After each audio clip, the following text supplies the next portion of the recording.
Bismillahi mina seytaani rajim bismillahi rahmaani rahim dañuy wax ci français tuuti rek jàllale ñu ngi leen di dalal jàmm bu baax donc c'est avec un immense plaisir et vraiment une profonde gratitude que nous vous souhaitons la bienvenue ici à l'espace Mame Samba pour cette conférence intitulée Le sens du khidma comme élévation spirituelle. Votre présence ici aujourd'hui est un signe que nous accordons tous vraiment une importance à ce thème. Inch'Allah, nous prions que Dieu fasse que cette conférence se passe dans les meilleures conditions, dans l'échange et le partage, comme nous le souhaitons tous. Nous allons commencer par, Inch'Allah, faire une prière, nous tous, invoquer Dieu pour qu'il nous accorde de l'amour et de la connaissance à son sujet, Inch'Allah. Nous allons passer le micro, Inch'Allah, à Seigneur Modou Awa Balla Mbacké, qui est venu depuis Touba au nom du Khalife général des Mourides, Serigne Mountakha Mbacké, qui va ouvrir la cérémonie par une prière, Inch'Allah. jërë ngeen jëf. وما في السماوات وما في الأرض من ذا الذي يشفع عنده إلا بإذنه يعلم ما بين أيديهم وما خلفهم ولا يحيطون بشيء من علمه إلا بما شاء وسع كرسيه السماوات والأرض ولا يؤوده حفظهما وهو العلي العظيم. اللهم صل وبارك على سيدنا محمد عبدك ونبيك ورسولك النبي الأمي وعلى آله وصحبه وسلم تسليما صلاة ترضيك وترضيه وترضى بها عنا وتمنعنا بها خير الأجيال.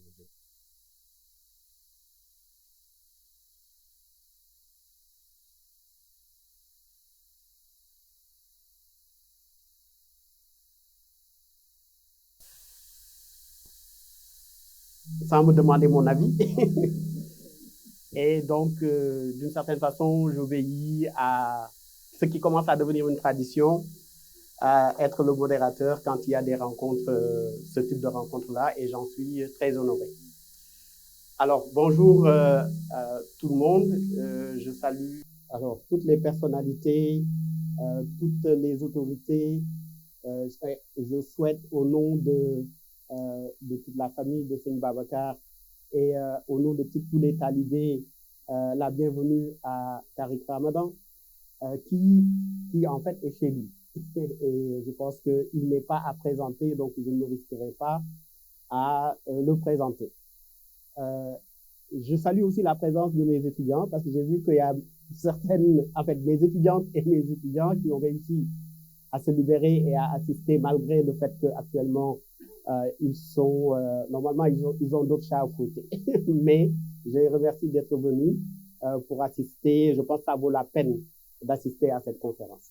Et en tout cas, vous verrez pourquoi c'est si important. Alors, avant de commencer, je vais peut-être lancer quelques éléments dans la réflexion qui va être conduite par le professeur Tariq Ramadan, qui, au fond, est connu de tous. Et je vais en parler tout à l'heure, je discutais avec quelqu'un qui me disait qu'il suivait régulièrement à la télé ses interventions, ses émissions, et on était, en fait, en fait, Tariq Ramadan est un philosophe. J'ai l'impression que dans tout ce qui se dit, et même lui, je ne l'entends pas souvent se réclamer non seulement de la philosophie, mais de Nietzsche. Tariq Ramadan est un Nietzschéen, et c'est assez bizarre, en fait, de découvrir que celui qui nous parle de la vie du prophète, qui nous parle de Dieu, qui va nous parler de la khidma, est un Nietzschéen. Et il a travaillé en maîtrise sur la souffrance chez Nietzsche. La souffrance chez Nietzsche, si je me trompe, vous me corrigez. Et il a aussi fait une thèse sur Nietzsche. Alors, c'est assez extraordinaire. Et en lisant, parce que évidemment, je suis allé m'informer à la bonne source, et donc tout ce que je dis, ça vient de lui. Et Et au fond, c'est quelqu'un aussi qui a vécu des expériences très marquantes, qui raconte aussi dans ses ouvrages. Et quelque chose qui a retenu mon attention, c'est cet étudiant, Thierry, que vous avez côtoyé, qui était votre étudiant et qui, en fait, qui a fini par se suicider malgré tous les efforts que vous avez faits pour lui tendre la main. Et en fait, Tariq Ramadan est quelqu'un qui a vécu des expériences bouleversantes. Et l'autre affaire que j'ai retenue dans son parcours, c'est le fait qu'il ait arrêté sa vie à un moment donné pour aller habiter en Égypte, pour apprendre, pour faire des études, en fait, des études qui devaient durer 5 ans. Je pense qu'il a fait en une vingtaine de mois pour, on va dire, s'approprier une connaissance qui finalement est devenue, on va dire, le centre de son enseignement. Et c'est quelque chose qui moi, c'est quelque chose qui m'impressionne beaucoup. Et comme on dit chez nous, xam-xam du pexe. Ça veut dire, en réalité, la connaissance, ça ne s'acquiert pas par des micmacs.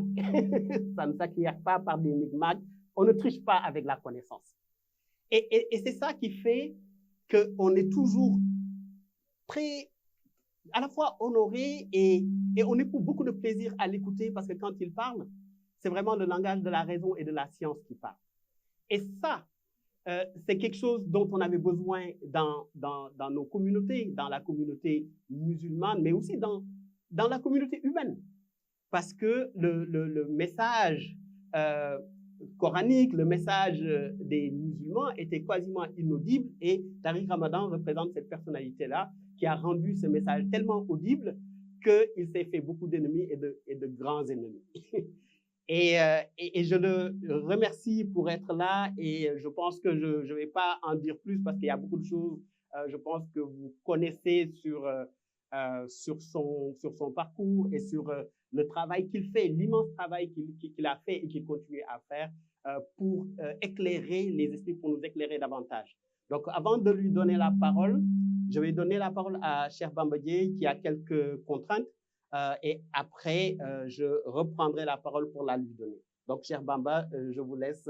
Je ne présente pas Cheikh Bamba Dièye non plus parce que vous le connaissez tous au moins autant que moi. Donc, je lui laisse la parole. jërëjëf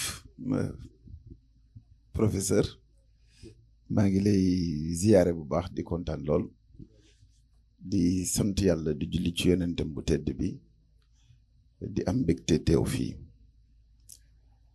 comme niñ koy defee rek ci jotaayu jullit allahumma salli wa sallim wa barik ala sayidina wa mawlana muhammad wa ala alihi wa sahbihi wa sallama taslima sadid lisaani nabir janaani safi amaani wazid barayi ba ngi nuyu mbooloo mi fi nekk yëpp di ziyaare ñëpp di bég loolu ci invitation bi je suis doublement honoré parce que à ma droite je vois mon oncle d'abord et ensuite mon cousin et mon ami le professeur Hassan Mboup pour qui j'ai énormément d'estime et de considération. Encore un frère avec qui je partage la ville de Saint-Louis et nos parents. Nos pères sont de grands amis à des niveaux extraordinaires. Le professeur Thierno, je voudrais vraiment le remercier de partager avec lui cet espace. Et comme nous, en milieu mouride, nous nous réjouissons toujours pour magnifier et surtout caractériser les événements de la présence de la famille de Khadim Rassoul. Je voudrais sincèrement remercier Serigne Bi, le saluer avec tout le respect qui est dû à son rang et à la considération que nous lui devons et rendre grâce à Dieu de nous avoir donné cette belle opportunité de nous revoir ici, ensemble dans cette communauté de croyants. Mon vis-à-vis de droite n'est plus à présenter. Ça, c'est une réalité. Mais je voudrais juste, comme j'ai eu à discuter ce matin avec Sokhna Aïcha, je partage quelque chose de commun avec la Dara de Serigne Babacar. Nous avons eu la chance de grandir auprès de maîtres spirituels. Pour mon cas, c'est Cheikh Abdoulaye Dieye, qui a été formé par Cheikh Sidi Ahmed Ibn Ousmane Deimani, lui-même qui a été élevé au rang de Cheikh par Khadim Rassoul. Et Serigne Touba, en l'élevant au rang de Cheikh, lui avait donné 4 versets, 4 vers. Khidmatul Qadim, fi ma yurdi rahim, wa yuhizu li rajim, wa yundi anil jahim. C'est-à-dire les serviteurs du prophète, dans la voie de Dieu, dans cette voie-là qui mécontente Shaitan et fait échapper des feux de l'enfer. Ñi daan liggéeyal Rasulillahi sallallahu alayhi wa sallam su lu yàlla gërëm di merloo seytaane tey musale ci safara. C'est cette même unité d'esprit, de vie, de vision du monde que je retrouve dans l'école de Serigne Babacar, et c'est la raison pour laquelle je me réjouis d'être ici. Je disais à Sokhna Aïcha ce matin que mon maître Cheikh Abdoulaye Dieye me disait que si tu aimes Dieu, il va t'ignorer dans un premier temps. Il t'ignore en essayant de te donner l'impression que, mais pourquoi je crois? Pourquoi je prie? J'ai l'impression que celui pour qui je voue ma dévotion ne m'envoie pas de signaux, ne s'intéresse pas à moi, et à la limite parfois même le seul fait d'entrer dans la religion ou d'actualiser mon état de musulman, de soumis à Dieu, me met dans des situations de précarité et de difficulté. Et dit, si vous persistez dans l'amour que vous vouez au Seigneur maître des mondes, il va venir dans un deuxième aspect en vous éprouvant. Les épreuves, c'est ce que nous avons tous et que nous avons connu chacun en ce qui nous concerne, et particulièrement pour notre conférencier d'aujourd'hui, notre présentateur, celui qu'il n'est plus à présenter. Je crois que ces 2 aspects de sa vie sont éminemment importants et très représentatifs de ce que c'est que l'amour de Dieu.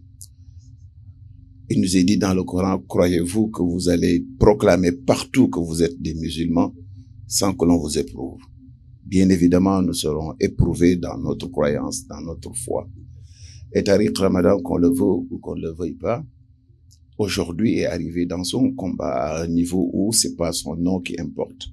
C'est encore moins ses origines, ni sa culture, ni sa race. Il s'est tellement dissous dans son combat, et c'est la 3e phase que je voudrais évoquer. Mon maître me disait que plus vous continuez malgré les épreuves à aimer Dieu, il va vous tuer. Dans la 3e partie, cette fois-ci, la mort n'est pas la mort physique telle qu'on la conçoit, mais c'est la dissolution de l'être global dans l'océan de l'amour de Dieu. Et lorsqu'on arrive à ce moment-là, il est dit dans le Coran que Allah devient les yeux par lesquels nous voyons, la parole par laquelle nous parlons et les pieds par lesquels nous bougeons. À son niveau et à son combat, et à un moment donné, il a été un porte-étendard pour chacun d'entre nous. Donc, à un moment donné dans la vie de chacun d'entre nous, dina nga ci li ñuy xeex ak li ñuy dund ci niveau boo xam li ñuy wax ak li ñuy def lépp dafay seey ci màggaay ak taxawaayu suñu borom.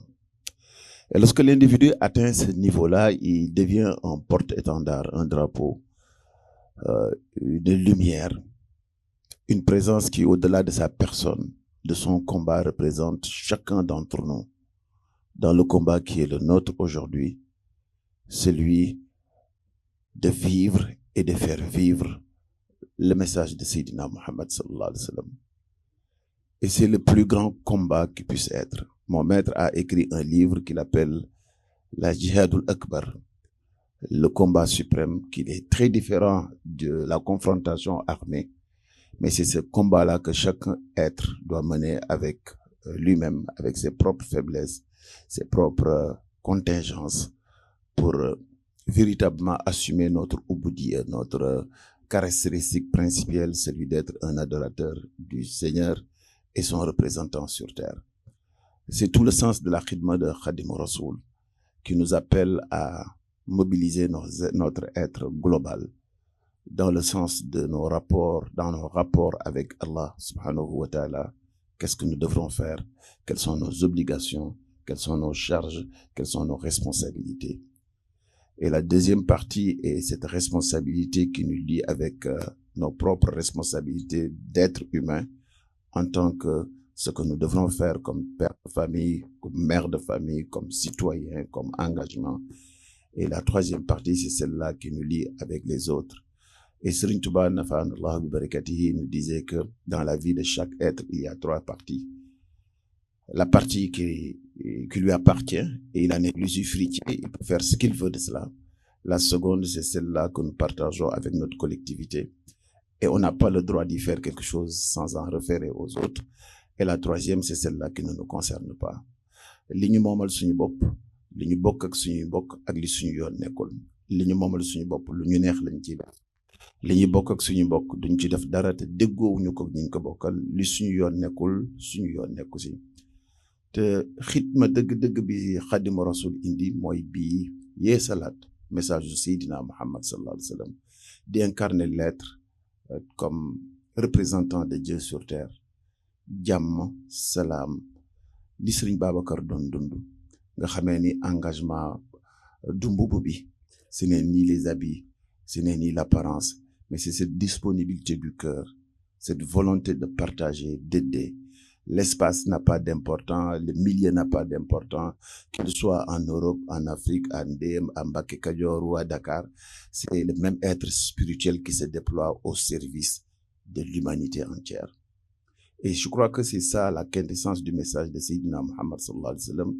Et il appartient à tous les combattants de la foi, tous les êtres de lumière, d'incarner ce principe de combat, de l'élargir et de faire en sorte que le prophète reste aussi longtemps que l'être vivra sur terre une miséricorde, comme Allah subhanahu l'a décrit pour le prophète Sayyidina Muhammad sallallahu alayhi wa sallam. Je suis très honoré personnellement de me retrouver avec Tariq. Je voudrais lui dire que chaque moment de sa vie, chaque combat, durant l'âpreté du combat, du défi intellectuel, quelle que soit la dureté des épreuves, il faut qu'il se rende compte qu'il y a des centaines de millions de musulmans, d'hommes de paix, qui se retrouvent dans ce combat-là. Et ta victoire n'est pas ta victoire à toi, c'est la victoire d'un message intemporel qui nous vient de Sayyidina Muhammad sallallahu alayhi wa sallam. On le porte avec nos faiblesses, on le porte avec notre courage, on le porte avec les difficultés, mais on reste parce que nous sommes les détenteurs du message de Sayyidina Muhammad et nous avons l'obligation de le porter pour que nos enfants puissent continuer à le vivre, les enfants de nos enfants. Il en sera ainsi aussi longtemps qu'il soit. Vous êtes au Sénégal, terre d'islam, terre de Khadim Rassoul, de toutes les sommités, et nous sommes très heureux de vous souhaiter la bienvenue, très heureux de partager avec vous votre combat et très heureux d'être un de ceux-là qui vous auront au moins salué pour vous dire merci pour ce que vous avez fait et bonne continuation. Le meilleur est devant nous. Ils ne pourront et ne feront que ce que Dieu aura décidé pour vous. Ils n'auront de moyens que ce que Dieu aura décrété pour vous. Et en réalité, c'est eux qui vous servent. Ils sont vos meilleurs amis. Vos ennemis sont vos meilleurs amis. C'est eux qui vous définissent, c'est eux qui vous configurent, c'est eux qui ont fait que vous êtes ce que vous êtes aujourd'hui. Sans eux, vous ne serez pas Tariq Ramadan. Alors il faut qu'ils continuent à exister et que Dieu vous donne la force de continuer à faire ce que vous faites. Merci pour tout le monde. Je suis désolé de ne pas pouvoir continuer avec vous, mais je suis là et Serigne Hassan, qui est mon ami et mon frère, sont tous là. Et merci encore pour tout. Merci. Merci. Merci. Merci. Le micro ne marche pas bien. Allô? Donc, merci, cher Bamba. Donc, oui, on ne va pas vous retenir plus longtemps. Merci pour cette intervention qu'on peut considérer comme une intervention introductive. Donc, la manière dont les choses vont se dérouler est la suivante. J'ai déjà introduit donc le professeur Tariq Ramadan. À la fin de son intervention, je donnerai la parole à Serigne Hassan Boub, donc qui était juste à côté de moi. Et Hassan Boub, vous savez, c'est un personnage multidimensionnel. Mais une façon très simple de l'identifier, c'est de l'associer à Téléécole. C'est le directeur de Téléécole et c'est vraiment le porteur de ce projet-là, d'une télé scolaire, d'une télé qui est au plus près de la connaissance, mais aussi de l'enseignement. Et donc, c'est lui l'organisateur, en tout cas, de ce cadre-là. Et c'est retransmis normalement sur Téléécole aussi. Et donc, on aura la chance de revoir ça le 13 mai prochain. Normalement, ce sera rediffusé sur Téléécole. Donc, on remercie Serigne Hassan. Et donc, pour commencer, après l'introduction de Serigne Cheikh Bamba Dièye, j'aimerais juste introduire par le texte de Serigne Abdou Aziz Madialis. Donc, je suis pas sûr que ça soit très connu et très bien distribué. Il a écrit un livre vraiment sur la khidma. Et c'est un livre dans lequel, vous savez, Serigne Abdou Aziz Madialis, pour ceux qui le connaissent, est très prolixe, donc très généreux quand il écrit. Et je veux juste donner sa définition, une définition très partielle en fait de la khidma. Ce qu'il dit de la khidma, c'est que selon lui, khidma, c'est en réalité œuvrer pour la cité. C'est rechercher l'agrément du Créateur en œuvrant pour ses créatures. C'est organiser et transformer les conditions de vie des musulmans pour leur permettre de vivre pleinement leur foi sur terre, en parfaite conformité avec les principes divins pour lesquels ils ont été créés. C'est, en d'autres mots, la composante la plus essentielle de l'effort sur la voie de Dieu, Jihad fi sabilillah, à laquelle le Coran, tout au long de ses 114 sourates, convie régulièrement et fortement tous les croyants à travers le sacrifice de leurs biens et de leur personne, pour l'amour de Dieu. Khidma, c'est cette volonté transitive irada qui aspire à atteindre la divinité à travers l'humanité. L'au-delà, à travers le monde d'ici-bas. Le prophète à travers les musulmans, l'islam à travers le alam, c'est-à-dire l'univers, le pouvoir cité par la vertu de la himma, détermination spirituelle, illimitée ou pastef, c'est profiter à nos frères à travers les donations adiya, remises aux savants et aux guides religieux authentiques, sincèrement désireux de perpétuer la mission du prophète.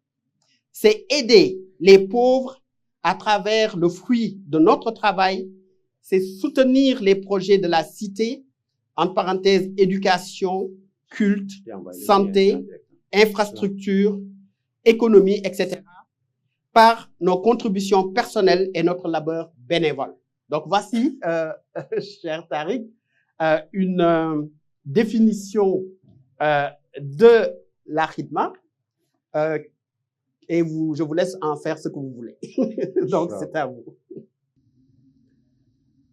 أعوذ بالله السميع العليم من الشيطان الرجيم بسم الله الرحمن الرحيم والصلاة والسلام على أشرف المرسلين سيدنا محمد وعلى آله وصحبه أجمعين ونعوذ بالله من شرور أنفسنا ومن سيئات أعمالنا من يهدي الله فهو المهتد ومن يضلل فلن تجد له وليا مرشدا ونشهد أن لا إله إلا الله وحده لا شريك له ونشهد أن محمدا عبده ورسوله أيها الإخوة أيتها الأخوات أحييكم بتحية الإسلام تحية من عند الله مباركة طيبة السلام عليكم ورحمة الله وبركاته.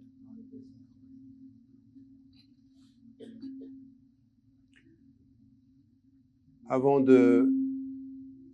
ça résonne un peu, mais... Alors c'est peut-être parce que le micro, il est là. Il faut peut-être l'éteindre, là, je ne sais pas. Avant de commencer cet exposé, j'aimerais remercier un certain nombre de personnes. Et comme vous le savez, comme dit le prophète Razou Salam, on ne remercie pas Dieu quand on ne remercie pas les hommes.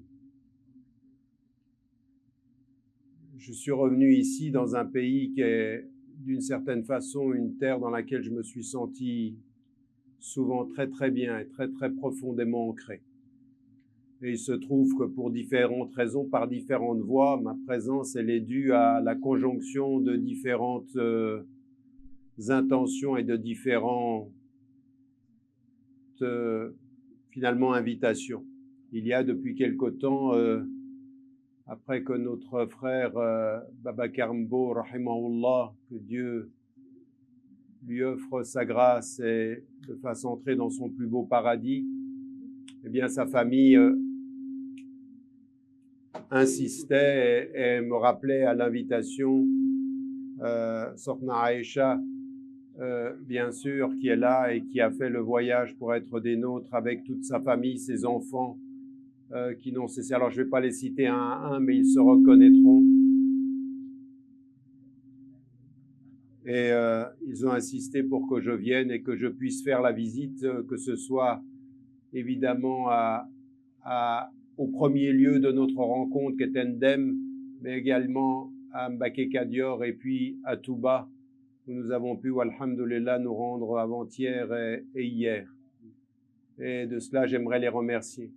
La cause seconde de ma présence, c'est un professeur qui m'a invité à venir à un colloque, et il est présent ici, le professeur Mustafa Lee, et je le remercie également parce que les causes secondes dans l'illusion sont les causes premières dans l'intention. Alhamdulillah, merci d'être là. Et puis il y a d'autres personnes que je revois là maintenant et que je n'ai pas vues depuis longtemps. Pendabo, on s'est rencontrés il y a quelques années dans différentes occasions et qui a fait le voyage. Et donc j'aimerais vous remercier du fond du cœur de votre présence et pour toute la famille à laquelle j'appartiens d'une certaine façon. Il y en a qui se reconnaîtront et qui savent ce que je leur dois dans cet engagement-là, dans la famille Mbo, dans la famille plus large du Sénégal. Le sujet qui m'a été proposé, c'est celui effectivement qui tourne autour de la notion de l'khidma, du service, et qui est essentiel en fait dans toutes les facettes de notre compréhension de l'islam. Dans al-zahir, c'est-à-dire l'apparent, autant que dans le batin, c'est-à-dire le caché, le mystérieux. Et il faut comprendre ceci, il faut comprendre les étapes par lesquelles on parvient à ces secrets-là. Alors, ce qui m'intéresse quand je fais un exposé qui est aussi court sur un sujet aussi profond, c'est d'insister sur la caractéristique pratique des enseignements. Comment, quand on écoute un enseignement, on le rend pratique dans sa vie. Et ça, mon exemple, c'est le prophète alayhi salam. Le prophète alayhi salam, il parlait pas il parlait pas de ses illusions, il parlait des choses qui sont la vérité. Mais quand il parlait, il faisait en sorte que ce qu'il disait était profond dans le sens, pratique dans l'application.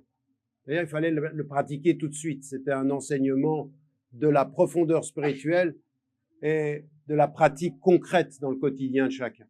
Et c'est ce que je vais essayer de faire, essayer de traduire avec vous dans ces stations, dans ces étapes de la voix, puisque dans le sujet, il y a la notion de voix.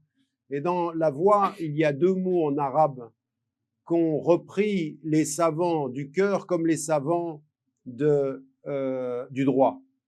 Et le maratib, c'est-à-dire les niveaux de compréhension, c'est les niveaux qu'on peut comprendre avec l'esprit. Wal maqamat, c'est les stations avec lesquelles on parvient et par lesquelles on avance et qu'on progresse par le cœur. Et l'une est complémentaire de l'autre. Moi, ce que je vais essayer de faire, c'est simplement, vous allez cheminer avec moi sur la voie, sur les premières stations, les 5 premières stations par lesquelles on va comprendre ce que ça veut dire et ce à quoi nous mène le khidma. Parce que ça, c'est le plus essentiel. Mais avant de commencer à comprendre ce que ça veut dire dans ma vie, il faut savoir et il faut s'arrêter un moment sur le sens que l'on comprend de la vie. Ta vie fait partie de la vie et la vie fait partie de la création de Dieu. Allah, il a créé les cieux et la terre avec un ordre et un sens. Et vous le savez, on va commencer par la première station. Et la première station, elle est finalement extrêmement simple. C'est celle de tous les enfants. Vous aurez remarqué que dans un premier temps, l'enfant qui naît, et comprenez bien d'entre vous, il y en a certains d'entre vous qui sont âgés ici, il y en a qui sont moins âgés, mais à un moment donné, même âgés, on est tous les enfants de son chemin spirituel. On est tous dans une sorte d'enfance dans le cheminement spirituel. Et la première des choses que nous avons et qui est importante quand nous sommes dans l'enfance, c'est de regarder la création. Allah Azza wa Jal, ce qu'il nous dit dans le Coran, c'est « Khalaqa as-samawati wal ard ». Il a créé les cieux et la terre. Et que quand tu es un enfant, la première chose que tu fais, c'est pas de savoir qui tu es, c'est d'essayer d'identifier où tu es, le monde autour de toi. Et vous avez une formule coranique qui nous dit ceci à un moment donné, même dans ta compréhension des choses, Sarurihim ayatina fil afaqi wa fi anfusihim hatta yatabayyana annahu al-haq, jusqu'à ce qu'il voit que c'est la vérité. Mais d'abord, c'est à l'extérieur. Et un enfant, quand il commence, il regarde la création extérieure. Il regarde son maman, il regarde son papa, et puis il regarde l'univers qui est autour de lui. Et en fait, qu'est-ce que c'est que ce moment-là? Qu'est-ce que c'est que ce moment où nous tous nous regardons vers l'extérieur? Ce que nous regardons vers l'extérieur, c'est que nous regardons l'espace de la création pour trouver notre place. Avant de savoir qui tu es, tu vas devoir savoir où tu es. Et tu es dans la création. Qui tu es, ça vient après. Ça vient avec la conscience, ça vient avec la réflexion. Mais l'enfant, il n'a pas de conscience de soi. Il a d'avoir simplement une reconnaissance de la nature autour de lui. Allah Azza wa Jal, il fait ceci à dessein. Sache où tu es pour savoir quelle est ta place dans ce qui est, pour savoir quelle est ton intimité, pour pouvoir changer ce qui est. Ce travail-là de l'intériorité, il est essentiel dans notre compréhension et c'est une chose qui est particulièrement importante que nous devons comprendre. La deuxième station, celle qui va nous faire entrer dans quelque chose où on est un tout petit peu plus profond. Et c'est très pratique ce que je vous dis. Chacun d'entre nous doit se poser la question, dans l'ordre d'univers, tu es où? C'est-à-dire, est-ce que tu t'es compris comme un être de la création ou tu t'es compris comme une Sénégalaise et un Sénégalais? T'es qui d'abord? Un être dans la création qui comprend que la création dépasse les nations ou un être de la nation qui s'enferme dans la nation, perdu dans la création? Qui tu es? Où tu es? Où tu te... Parce que c'est important de répondre à ça. Parce que si tu te comprends dans la création, tu comprendras que Dieu est un et que l'humanité est une. Il a dit « Ya ayyuhan nas ». Il a dit « ô vous les gens ». Mais si tu commences par ta nation, tu as déjà pris le moyen pour la fin. Tu es dans shirk. Le nationalisme, c'est le début de la perte. L'universalité avec Dieu, c'est le début du chemin. Et donc, c'est très important. Il faut pas répondre, c'est pas parce que la question est simple que la réponse est simple. La réponse, elle est aussi profonde que la question est simple. Et ça, c'était la qualité du prophète, alayhi salam. Il avait jawami' al-kalam. Il parlait peu, mais ce qu'il disait, c'était profond. Il fallait le comprendre de ce point de vue-là. Et la deuxième des choses, c'est immédiatement, quand vous passez à la deuxième étape, vous regardez cette création, et cette création, elle a un ordre, n'est-ce pas? Vous avez le soleil, vous avez la lune, vous avez la nuit, vous avez le jour, vous avez un ordre. Et ce qui vient naturellement quand il y a un ordre, c'est qui est le créateur de l'ordre. C'est-à-dire que vous ne voyez pas une création sans immédiatement comprendre qu'il y a un créateur. Dans l'ordre de la raison, la création vous dit il y a un créateur. La raison saine, c'est que quand tu as un produit créé, il faut que quelqu'un l'ait créé, que quelqu'un l'ait composé quand c'est de la composition, mais quand il n'y avait rien, il faut un créateur. Et donc, ceci, c'est un élément essentiel parce que la deuxième station, c'est la compréhension pour chacun de nous de ce principe fondamental qui fait que nous nous réunissons tous. Ici, dans cette salle, vous pouvez suivre n'importe quel courant, soufi ou fiqhi, maliki, hanbali, shafi'i, salafi, et vous pouvez être de Mouridiyya ou Tijaniya. Il y a une chose sur laquelle on est tous d'accord quand on a la foi, la ilaha illa. Allahu la ilaha illa. L'unicité de Dieu. et l'unicité de l'humanité dont il a voulu dans cette humanité une diversité de couleurs, de langues et de nations et de tribus. Ça, il nous le dit dans le Coran, dans Surat al-Hujarat. Je vous renvoie à ceci pour que vous puissiez y revenir. Et donc, ce qui est important dans cette création, il nous est dit que et puis il nous dit même une chose qui est particulièrement importante. À vous maintenant qui avez la conscience de Dieu, sachez que cette création, il l'a créée, mais il vous a donné une responsabilité par rapport à cette création. Il a mis à votre disposition ceci. Donc, avec la conscience de sa présence, vous allez devoir avoir la conscience de votre responsabilité.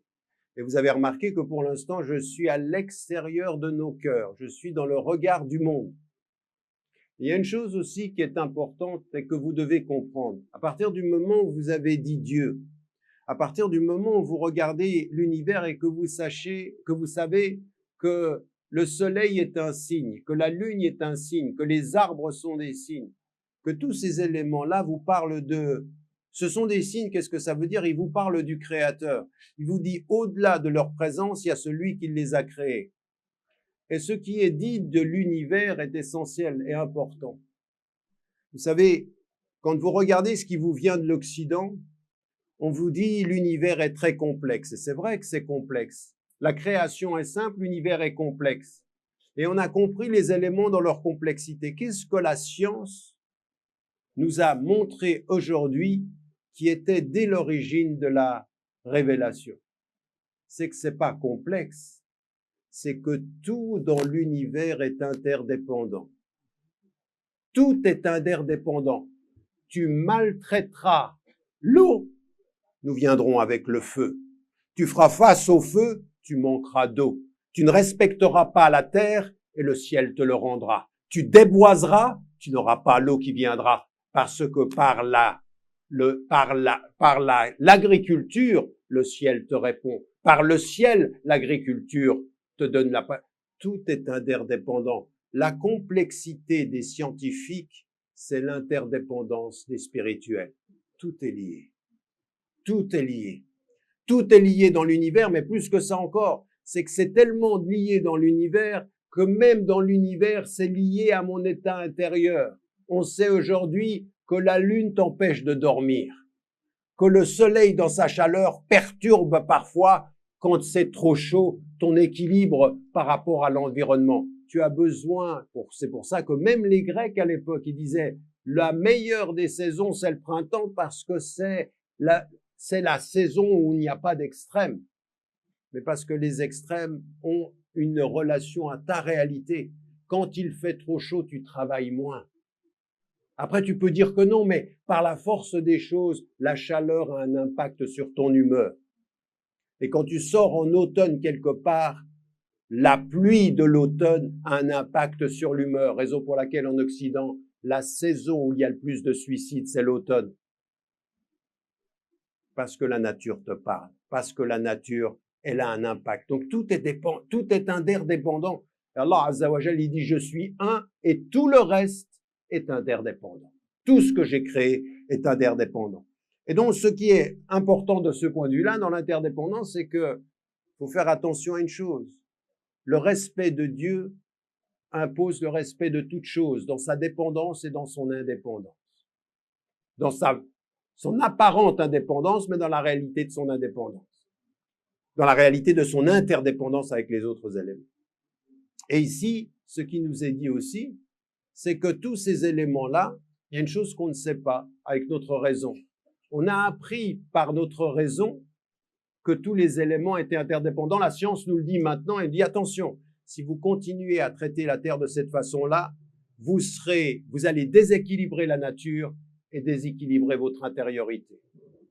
Parce que si vous pensez, on en parlait hier avec Sorna Aïcha, si vous pensez que ce que vous utilisez comme produit pour l'agriculture n'a aucun effet sur vous, mais vous vous trompez. Vous êtes en train de polluer la terre. La nature polluera votre corps. C'est la raison pour laquelle aujourd'hui on sait les maladies qui sont nées de la digestion, qui sont nées de la consommation. Et donc tout ceci nous ramène à des choses sur lesquelles il faut que nous comprenions. Mais qu'est-ce que l'on sait également, dont on ne se rend même pas compte aujourd'hui, c'est que Allah, depuis le départ, il nous dit une chose qui est importante et que nous, dans notre lecture du Coran, on n'est pas toujours attentif. Ce qui nous est dit, c'est que tous ces éléments-là, qui sont interdépendants, au niveau spirituel, ils sont dans une harmonie. Sabbaha lillahi ma fis samawati wa ma fil ard. Tout ce qui est dans les cieux et sur la terre chante les louanges de Dieu.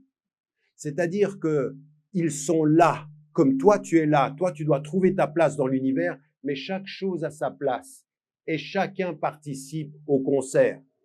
Yusabbihu lahu man fis samawati wa ma fil ard wa in min shay'in illa tusabbihu bihamdi walakin la tafqahuna tasbihahu. Tout ce qui est dans les cieux et dans la terre chante les louanges de Dieu. Il n'y a pas une chose sur la terre qui change les louanges de Dieu. Mais vous, avec votre intelligence, vous n'entendez pas, vous ne comprenez pas. Écoutez bien ce que je viens de vous dire. La tafqahun, el fiqh, ici tafqahun, c'est la connaissance profonde. Le ilm, c'est la connaissance. El fiqh, tafqahun, c'est-à-dire vous n'avez pas le discernement, vous n'entendez pas. L'oiseau, il prie. L'arbre, il prie. Le soleil prie. La lune prie. Les chiens que tu vois, que parfois tu donnes un coup de pied et tu penses que c'est des créatures de Dieu et ils prient comme toi tu pries. Les poissons prient.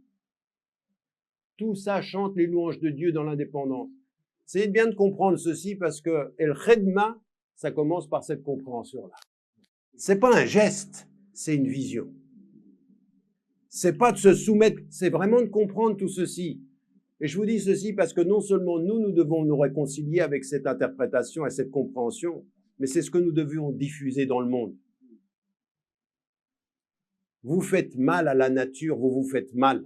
Et tout ça est interdépendant. Vous n'entendiez pas les louanges, donc vous pensez que vous pouvez coloniser le monde.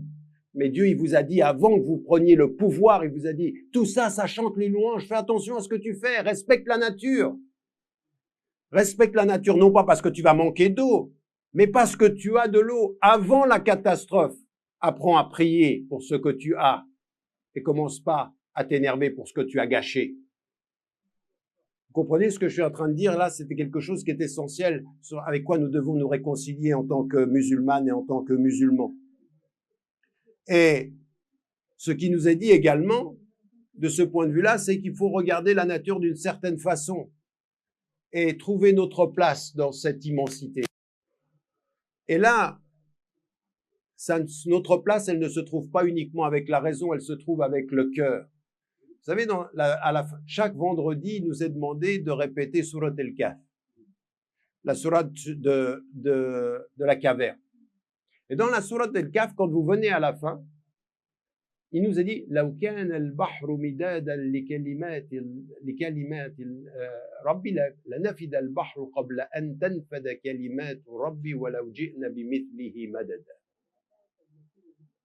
لو كان البحر مدادا لكلمات الله. Si l'océan était l'encre par laquelle Dieu écrit, l'encre de l'océan aurait été épuisée. Même si on avait doublé l'encre, voulant dire quoi?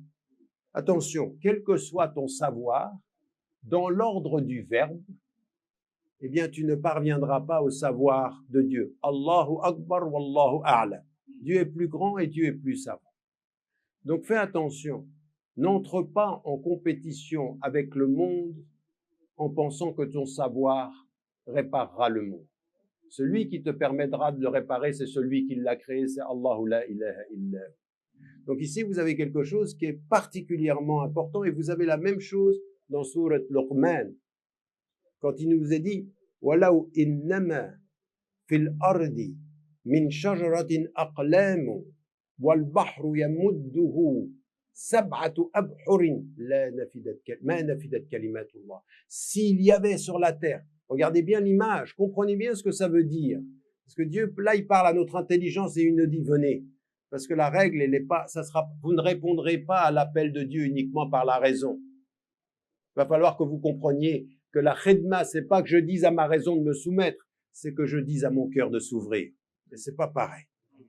Là, ce qui nous est mis en évidence, si tous les arbres de la terre étaient des plumes et que l'océan était de l'encre et qu'on ajoute cet océan à cet océan-là, les paroles de Dieu ne seraient pas épuisées. Regardez l'image des plumes. Vous savez, ça fait penser à quoi pour ceux d'entre vous qui connaissent la littérature française? La littérature française, Victor Hugo disait « La construction des villes de l'homme, c'est l'écriture des hommes sur la surface de la terre. » Vous voyez, lui, il pensait à une espèce d'écriture. Les hommes écrivent sur la surface de la terre. Et Dieu, il prend une image, mais des siècles avant Victor Hugo. Il dit, mais si toutes les plumes que vous avez, tous les arbres que tu vois étaient des plumes, eh ben tout ça, ça ne vaudrait rien par rapport au savoir divin.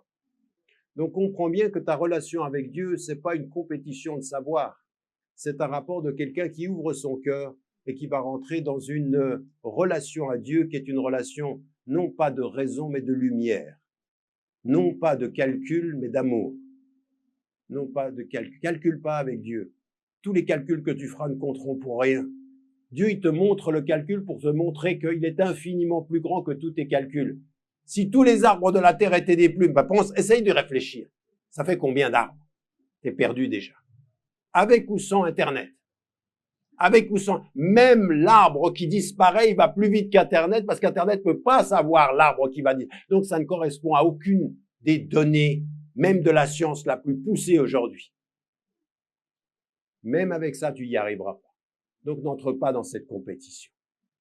Donc, ça, c'est un élément qui est important par rapport à cette deuxième station.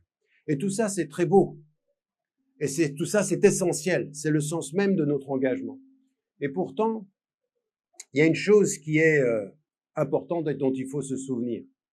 Dans tout cet univers-là, et c'est là que va commencer notre vraie compréhension de ce que c'est que le service. Et tout à l'heure, le frère a fait une intervention qui était plus qu'une introduction. Il a dit une chose qui était essentielle, j'espère que vous l'avez entendu, en tout cas je l'ai reçu, tes adversaires t'ont aidé. Tes adversaires te sont utiles. Et là, c'est la troisième station qui vous dit quoi? Dans cet ordre-là, où tout est interdépendant, où Dieu dépasse par son savoir tous les savoirs que tu pourrais cumuler, sache une chose, l'adversité existe et que le mal existe. Et qui va être le promoteur sur la terre de ce désordre? Qui va être celui qui va porter le désordre sur la terre? Il y a la première figure, qui est la figure de l'arrogant, et qui va être celle du diable, de Iblis. Quand Allah, وَإِذْ قَالَ رَبُّكَ لِلْمَلَائِكَةِ اسْجُدُوا لِآدَمَ فَسَجَدُوا إِلَّا إِبْلِيسَ أَبَى وَاسْتَكْبَرَ وَكَانَ مِنَ الْكَافِرِينَ. Quand Dieu dit aux anges, prosternez-vous devant Adam, tout le monde s'est prosterné, ils se sont tous prosternés, à l'exception de Iblis. Abba, il a refusé. Wastakbara, il s'est enorgueilli. Écoutez bien les mots, hein. Abba, il a refusé. Donc il n'est pas dans l'acceptation de Dieu, il est dans le refus. Istakbara, il s'est enorgueilli. C'est la source de son refus. Wa kana min al-kafirin, attention, il n'était pas au nombre comme on dit en français. Attention, on a eu une discussion avec Mustafa Ali dans le colloque qu'il a organisé. Il faut faire attention aux mots. Wa kana min al-kafirin, il n'est pas mécréant puisqu'il est en connexion, il parle à Dieu, il sait que Dieu est, donc il ne sait pas qu'il n'y croit pas, c'est qu'il nie la vérité de Dieu, c'est différent. C'est différent. Vous n'allez pas vers un chrétien lui dire t'es un mécréant. Tu dis non, il est croyant, il te dit je crois en Dieu, mais il nie une partie de la vérité. Vous voyez la différence? La négation de la vérité n'est pas le refus de la croyance en Dieu. Et le kufr, c'est pas le refus de la croyance. Et le diable, il sait qu'il parle à Dieu et que Dieu lui commande. Et lui, il nie cette vérité. Donc ça, c'est un premier élément qui est essentiel. Et les hommes, nous, les êtres humains, parmi nous, avec toute la bonne volonté qu'on a, tu pourras sortir, dire paix, et tu auras des êtres qui te déclareront la guerre. Quel est le plus grand exemple de ceci? Tous les messagers, tous les prophètes, radiallahu anhum jami'an, tous sont venus dire Assalamu alaykum, paix soit sur vous. Et tous ont eu des adversaires. Tous ont eu une adversité. Cette adversité, elle vient de l'homme. Mais ça vient d'où ceci? Ça vient de ce qui a été dit aux anges au moment où ils se sont posé la question, pourquoi créer les hommes? أتجعل فيها من يفسد فيها ويسفك الدماء ونحن نسبح بحمدك ونقدس لك. Les anges demandent à Dieu, mais tu vas mettre sur la terre des gens qui vont la corrompre. Nous avons en nous la capacité du meilleur et la possibilité du pire. Corrompre et répandre le sang. Donc cette adversité-là, dans cet ordre-là, il faut la comprendre. Parce qu'elle va donner du sens à notre service. Nous ne sommes pas des anges et nous ne vivons pas parmi des anges. Nous sommes des êtres humains et les premiers qui vont faire des fautes, c'est nous-mêmes, à notre propre rencontre. Raison pour laquelle Adam ou Hawa, immédiatement, quand ils parlent à Dieu, ils disent « Rabbana zalamna anfusana wa illam taghfir lana wa tarhamna lanakunanna min al-khasirin » Nous avons été injustes à notre propre égard. Donc la première injustice, c'est déjà toi, et tu vas trouver autour de toi. Donc au lieu de chercher les injustices autour de toi, les injustes autour de toi, commence par toi. Commence par regarder la réalité de tes propres injustices et aussi sûr que vous me voyez, tu en trouveras. Oui, on en trouvera. Donc ici, qu'est-ce qui est dit dans ce verset que je viens de vous citer? La première des choses, avec la négation, il y a un élément qui est important, et vous verrez que dans la notion de khidma, vous avez exactement l'opposé de ce mot-là, wastakbara, l'orgueil, la manifestation de l'ego. Et là, de ce point de vue, il faut bien le comprendre parce que c'est essentiel. Il va y avoir l'ego comme étant un des principaux éléments contre lesquels va s'appliquer la khidma, c'est-à-dire le service. C'est-à-dire, pour mieux servir, gère ton ego. Et puis la deuxième des choses, c'est le rafla.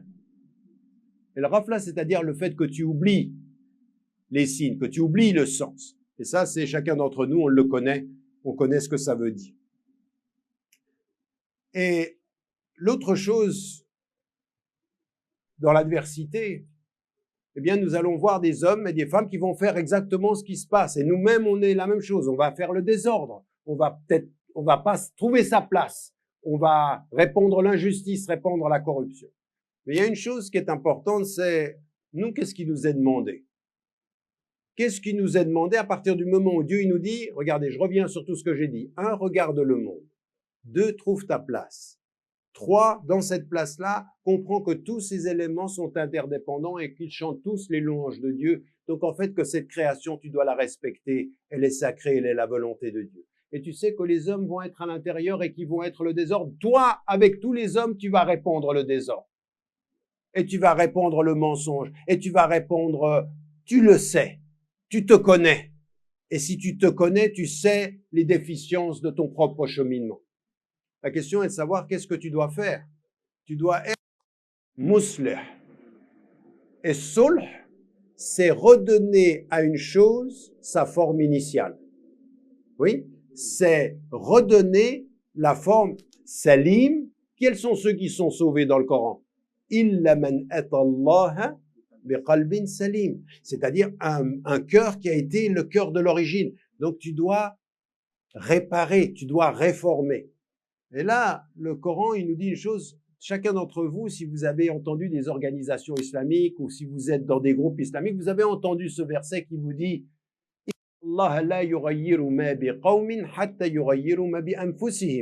Dieu ne change pas ce qui est en un peuple s'il ne change pas ce qui est à l'intérieur d'eux-mêmes. Si tu penses que tu vas réparer l'extérieur par l'extérieur, tu te trompes. Quand tu vois le désordre du monde, si tu penses qu'il s'agit simplement, quand tu vois comment on traite la nature, que tu vas simplement reboiser et que tout va se solutionner, non. Il va falloir que tu traites le cœur des hommes pour qu'ils réparent le monde. Vous entendez ce que je suis en train de vous dire? Si tu veux changer ta vie, répare ton cœur. Ne pense pas que c'est simplement en aménageant l'extérieur. Réparer par l'extérieur est une illusion de la raison. Réparer l'extérieur par l'intérieur, c'est la lumière du cœur. Comprenez ce que je suis en train de vous dire, c'est dans ce verset-là, et on n'insiste pas assez. Dieu ne change pas ce qui est en un peuple s'il ne change pas ce qui est à l'intérieur d'eux-mêmes, c'est-à-dire l'intimité de la collectivité changera le destin de la communauté. Mais l'intimité. Et la deuxième des choses qui est encore plus forte dans ce verset et qu'on ne dit pas, c'est attention, même avec tout ceci, même avec tout ce travail intérieur, c'est même pas toi qui va changer l'extérieur. Parce qu'il est dit dans le verset, Dieu ne change pas. C'est-à-dire que c'est lui l'agent en plus. C'est lui l'agent du changement. Tu es l'agent de ton changement intérieur, il est l'agent du changement intérieur et extérieur. Ça, ce sont des... Mais j'aimerais que vous compreniez ce que je suis en train de vous dire. C'est pas de la théorie, ça. C'est dans ce que je vous dis. Et pendant que je vous parle, observez vos vies. Oui. Pendant que je vous parle, ayez le miroir intérieur. De comprendre qu'est-ce que ça veut dire pour moi concrètement dans ma vie et comment est-ce que je traduis ceci, parce que c'est essentiel pour chacun d'entre nous de le comprendre. Et puis, dans cette réalité de l'adversité, vous avez une chose qui est importante. Vous savez que dans le Coran, il nous est dit Allahu la ilaha illahu. Dieu, il est unique. Tout le reste, wa min kulli shay'in khalaqna zawjayn. Nous avons créé toutes choses de deux. Donc le deux, c'est la réalité de la création. La raison, vous avez tous été à l'école sénégalaise ou française, n'est-ce pas? Vous avez tous écrit une dissertation. Et qu'est-ce qu'on vous a dit dans la dissertation? On vous a dit, il y a la thèse, il y a l'antithèse, et la solution, c'est la synthèse. Oui? On vous a même fait croire, quand vous étiez très amoureux, que toi, une femme, et toi, un homme, toi, l'épouse, et toi, l'époux, à deux, vous allez faire un. Oui? Au point que certains ont cette formule tout à fait étrange, ma moitié. Parce que la moitié, c'est la moitié de 1. Et ça, c'est l'espérance de ceux qui s'aiment en pensant qu'on était deux et on va faire un. Et toi, si tu as un peu compris, tu te dis, attends un peu. T'arriveras pas. Au mieux, t'arriveras l'harmonie de 2, mais 1, t'arriveras pas. Et l'idée rationnelle que quand tu as 2 éléments, pour pouvoir réussir à trouver une solution, il faut la synthèse, c'est une idée de la raison. Raison pour laquelle, comprenez bien une chose, il y a des savants musulmans, dès le XIIIe siècle, ils disent attention à la logique grecque, elle vous ment. En fait, nous, c'est pas comme ça qu'on réfléchit. C'est pas de 2 aller vers 1, c'est de 2 remonter vers 1. Je t'aime mon Dieu et c'est par Dieu que nous resterons un couple solide. Jamais on a l'illusion d'être un. C'est par là qu'on restera 2 et unis. Raison pour laquelle le prophète al-salam conseillait de dire « Je t'aime mon Dieu ».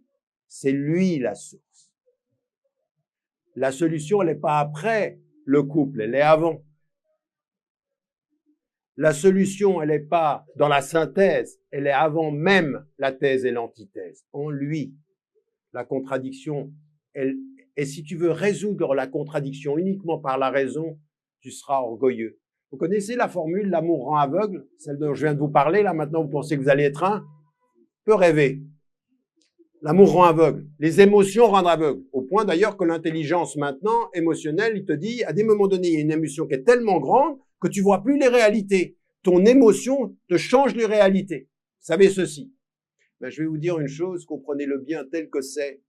Les spiritualités les plus anciennes, vous l'avez dans les spiritualités indiennes, dans les spiritualités bouddhistes, juives, chrétiennes, et ancrées dans la spiritualité musulmane, la raison rend aveugle. C'est pas les émotions seulement. C'est pas ça, la raison te rend aveugle. Si tu penses que ta raison trouvera la solution, c'est que tu es aveugle. C'est que t'as pas trouvé, t'as pas vu une chose. La solution, elle n'est pas dans une équation mathématique. La solution, elle est dans la lumière qui précède l'équation. Allahu nuru samawati wal ard. مثل نوره كمشكاة فيها مصباح المصباح في زجاجة الزجاجة كأنه كوكب دري يقاد من شجرة مباركة زيتونة لا شرقية ولا غربية. Regardez ce qui nous est dit dans Sourate An-Nur. Dieu est la lumière des cieux et de la terre. Sa lumière, elle est comme une niche, et cette niche, elle est dans un réceptacle. Et ce réceptacle, il est comme une huile qui n'est, écoutez bien, ni d'Orient, elle provient d'un arbre béni qui est de l'olivier, ni d'Orient, ni d'Occident. Il est de la source unique. Et ça, Nourun ala Nour. C'est-à-dire que c'est par la lumière de l'intérieur que tu trouveras la solution à l'équation. C'est pas par ta raison. Vous avez compris ce que je suis en train de vous dire quand vous dites Allahu Akbar? Ça veut dire que c'est pas son savoir rationnel qui va l'emporter sur ma raison, puisqu'il nous a dit, mais si tu viens avec toute ta raison, toutes les plumes qui seraient tous les arbres de la terre et des océans de mots, eh bien, je suis plus que tout ça, tu n'y arriveras pas. C'est la lumière, ton chemin. Comprenez ceci parce que il faut que cette lumière-là, elle soit la lumière de celui qui sert. El-Khadim. C'est ça, la solution. Elle vient avant. Donc, l'idée que par deux tu vas à un, c'est l'orgueil humain. L'humilité, c'est par deux je reviens vers l'un. Et ça, c'est l'humilité de celui qui sait qui lui a donné l'origine, le chemin. Comprenez ce que je suis en train de vous dire, mais comprenez ce que je suis en train de vous dire parce que, en fait, je suis pas en train simplement de vous parler à vous. Je vais vous dire une chose, dans ce qui a dit l'adversité de certains que je peux voir en Occident, elle vient pas parce qu'on appelle à la guerre. Elle vient pas parce que c'est simplement parce qu'on est en train de dire il y a un autre chemin de vérité, on vous suivra pas. Vous êtes en train de nous coloniser l'esprit et de nous tromper. Ça, c'est notre force. Et ça nous maintient debout. La lumière fait notre force, même si la rationalité fait votre pouvoir.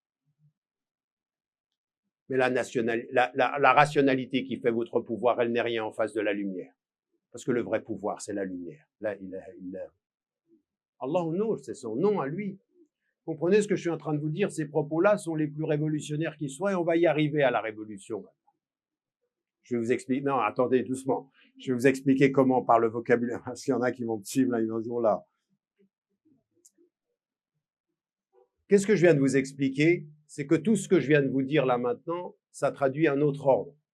C'est pas l'ordre du visible avec la rationalité, c'est l'ordre de l'intériorité. Et ce que je suis en train de vous expliquer, c'est que la notion de ce qui a été mis en évidence dans le livre sur Al-Khidma tout à l'heure, dans le service de la nation, le service des hommes, tout ça, c'est tout vrai. Tout ce qui est dit là, c'est vrai. Le problème, c'est pas que, c'est d'où vient la source de cette vérité. C'est ça qui m'intéresse aujourd'hui. C'est que vous compreniez d'où ça vient, cette source de vérité. La spiritualité telle qu'elle nous porte et qu'elle doit nous porter. Il faut renverser l'ordre. Et je vais vous expliquer une chose. L'un des noms de Dieu, c'est le haq, n'est-ce pas? C'est la vérité. Et quand vous voyez la création, ça s'appelle comment la création en arabe? El-Khalq, c'est la création. Il est le créateur, El-Khalq. Comment est-ce que vous appelez le bon comportement et le comportement moral en islam? El-Akhlaq, c'est la même racine. El-Akhlaq, le bon comportement. Quand Aïcha, elle est questionnée sur comment était le prophète alayhi salam, kana khuluquhu al-Qur'an, son caractère, son éthique, sa morale, c'était le Coran personnifié. Il mettait les principes. Comprenez bien ce que je suis en train de vous dire, c'est que dans El-Khalq, la création, la façon dont l'homme va trouver sa place dans cette création, c'est bil akhlaq, c'est-à-dire avec le bon comportement. Le bon comportement sera à l'homme les battements de l'aile de l'oiseau, la sève de l'arbre, le soleil qui se lève, la lune qui se lève. Tu seras dans l'ordre de la création par cette dimension-là. Et qu'est-ce qui va te faire parvenir à cette dimension de morale? Encore une fois, on est dans un monde aujourd'hui où les gens n'aiment pas parler de morale, ils n'aiment pas parler du bien, ils n'aiment pas parler du mal. Ils disent oui, la spiritualité, je suis avec Dieu, mais quand tu dis haram, non, pas haram, halal, non, on veut une spiritualité sans religion. Or, il n'y a pas de spiritualité sans religion, comme il n'y a pas de religion sans morale. Et il n'y a pas de vérité sans morale. Comme il n'y a pas de création, ma place, elle est morale dans le monde. Elle est liée à un sens moral. Le bien, c'est de respecter ce que Dieu a voulu. Le mal, c'est de corrompre, de mentir et de voler. C'est aussi clair que je vous vois. Faut pas une philosophie pour ça. Faut même pas être nietzschéen. En plus, je suis pas nietzschéen. J'ai étudié Nietzsche, mais s'il y a quelqu'un avec lequel je suis pas d'accord sur la question de la morale, c'est Nietzsche. Mais il posait les bonnes questions, lui. Il a posé, moi, ce qui m'intéresse chez certaines personnes, c'est pas les mauvaises réponses, c'est les bonnes questions. Parce qu'il y a certains qui ont posé des bonnes questions avec de mauvaises réponses. Nietzsche est un d'eux, à mon sens. Mais ce que j'aimerais vous dire, c'est une autre chose. C'est que là, on a compris la notion de l'khalq, l'akhlaq. Comment, de ce point de vue-là? Et comprenez bien, pourquoi est-ce que je suis en train... Je sais pas si vous m'avez suivi dans mes stations. J'ai commencé par l'extérieur, je suis rentré à l'intérieur, là, au niveau de notre moralité. Quels sont les instruments qui vont nous permettre d'être des vrais serviteurs? De suivre la voie du prophète, salam, avec la lumière du cœur, non pas l'illusion de la raison. Comprenez bien, l'illusion de la raison. Aujourd'hui, ce qu'on est en train de vous expliquer dans toutes les écoles occidentales, c'est que la véritable libération de l'homme a été le siècle de raison, le 18e siècle. C'est Kant en Allemagne, c'est Rousseau, Voltaire, Montesquieu, ceux-là sont les êtres de lumière. Or, nous, ce qu'on comprend, c'est que la lumière, les lumières peuvent être un emprisonnement qui joue contre la liberté de l'homme par les illusions de la raison. Et ce que je veux vous dire, c'est d'où nous vient, il y a un autre mot que vous connaissez, que vous entendez, qui a été répété et qui est répété tout le temps. El-qalb, en arabe. El-qalb, c'est le cœur, n'est-ce pas? El-qalb, c'est le cœur. La racine d'el-qalb, il y a la notion de la révolution. Et l'inqilab, c'est les mêmes racines. La révolution, c'est les... Et le prophète, salam, quand il se tourne vers Allah, il dit « Ya muqallibal qulub » ô toi qui fais tourner les cœurs. « Thabbit qalbi ala dinik » enracine-moi dans la religion, dans cette foi. Mais le qalb a une dimension de changer l'ordre. Il est révolutionnaire. Révolutionnaire au sens littéral. Il fait une révolution. Il te fait regarder le réel, non pas avec la logique de la raison, mais avec la lumière du cœur et la lumière de la foi. Donc, regardez les mots arabes, c'est pour ça, il y en a certains, vous travaillez l'arabe, mais après, il faut venir à la racine des mots, puis maintenant, il faut faire ce travail. Il y en a qui sont des spécialistes maintenant de la langue arabe. On veut qu'ils fassent ce travail de transformer ceci en langue française pour montrer la richesse. Parce que dans le cœur, il y a quelque chose de révolutionnaire. Le cœur te dit, n'essaye pas avec Dieu de faire un, mais reviens, toi et ta femme, tous les éléments de la nature, et essaye de remercier l'un qui a fait le deux. Ne te trompe pas d'ordre. Et donc, de ce point de vue, il y a tout ce qui est essentiel. Dernière des stations. Oui, bien sûr. Hein. On cherche le propriétaire de la voiture immatriculée 7753. Donc, la voiture immatriculée 7753 est demandée. Merci. Très bien. Et donc, j'arrive à la dernière station avant les conditions de la khidma. Et cette dernière station, c'est finalement, comme je vous l'ai dit avec la raison, quand vous regardez le monde, vous pensez regarder... Ça, il faut bien que vous compreniez une chose. La première étape, c'est l'illusion de l'émotion. Puis ensuite, il y a l'illusion de la raison. On a l'impression que la raison, elle dépasse l'émotion, puis après, quand tu réfléchis bien et que tu réfléchis avec ton cœur, tu te dis, la raison m'aveugle.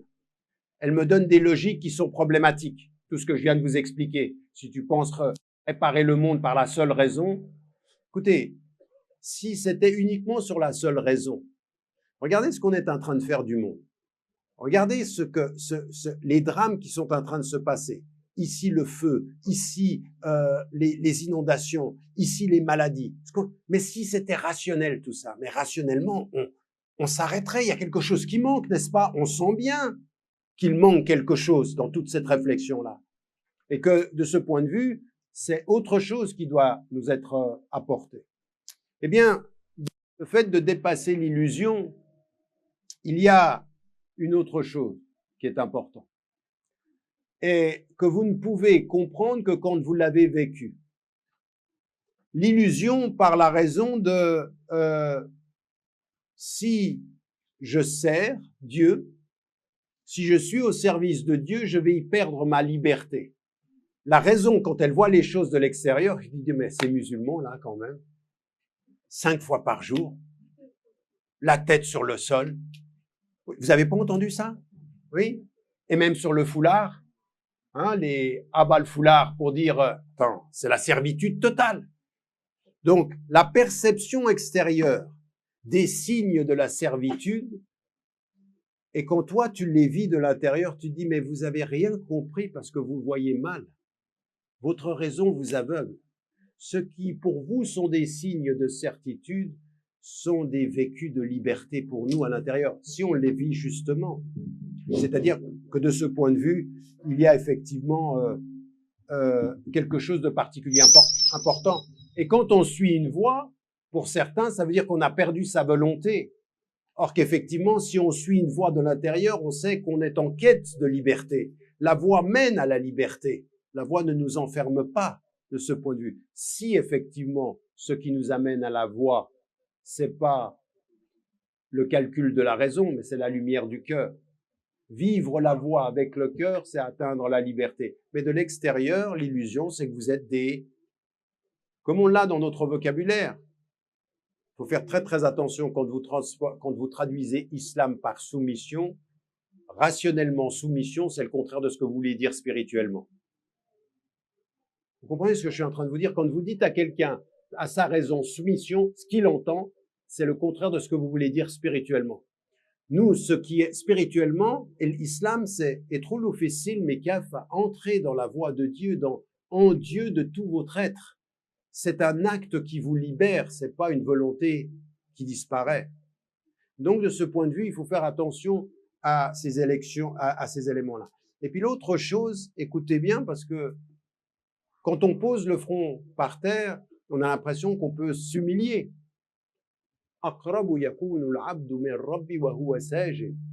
Il est le plus près de Dieu celui qui a le front par terre. C'est-à-dire, quand ta raison voit que j'ai le front par terre, elle ne voit que ceci. Ton cœur sait que tu es proche de Dieu. Proche du ciel avec ton front, tu es près de Dieu avec ton cœur.